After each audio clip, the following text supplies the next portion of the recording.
Les ruelles de New Delhi et ses échoppes aux 1000 couleurs. C'est le premier contact avec l'Inde pour ces jeunes collégiens, tout droit débarqués de la banlieue lyonnaise.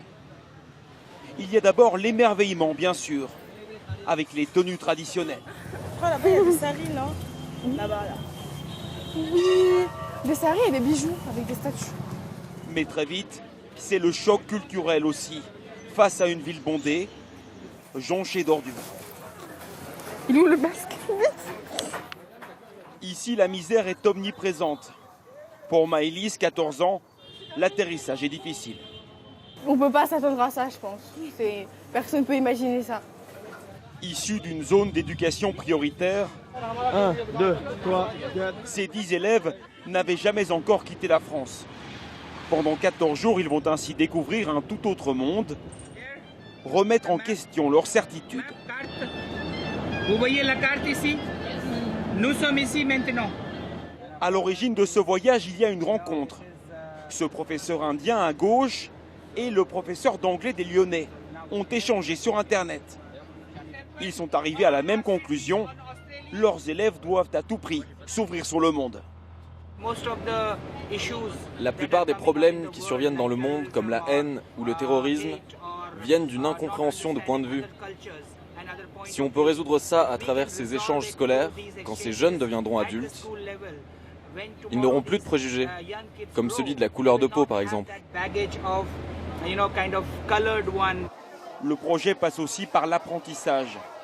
Allez voir dans les écoles indiennes comment cela se passe. Maëlys est impressionnée. Ici, on débute la journée avec l'hymne national. 2000 élèves au garde à vous. Uniforme et rang impeccable. Un monde de différence avec leur collège de banlieue. J'aimerais bien avoir l'uniforme. J'aime bien. J'aime bien parce que tout le monde est habillé pareil, donc il n'y a plus de différence entre les gens. Bon là, nous on n'avait pas d'uniforme, mais si j'aimerais bien avoir un uniforme aussi en France. Le soir, c'est encore un autre visage du pays que Maëlys et Shaima découvrent. Celui de la classe moyenne, de plus en plus présente en Inde. Chez Nikita Pants, leur correspondante indienne, l'appartement est moderne. Mais les traditions subsistent.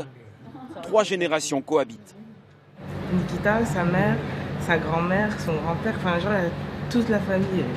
Chez moi, il y a juste ma mère, quoi, et nous. Donc, ça fait bizarre un petit peu, mais c'est accueillant, j'aime bien. C'est la tradition. C'est comme ça que ça se passe en Inde. C'est partout comme ça. Et pour terminer, un voyage au pays de Gandhi passe toujours par lui. Le Taj Mahal, légendaire mausolée de marbre blanc. Endroit idéal pour immortaliser l'instant et pour tirer les leçons de cette aventure. En fait, on prend conscience de la chance qu'on a, nous, de vivre en France, avec tout ce qu'on a, et de me dire que j'ai quand même de la chance de voyager. Le voyage était financé par des fonds publics et privés. Les élèves n'ont payé que 270 € chacun.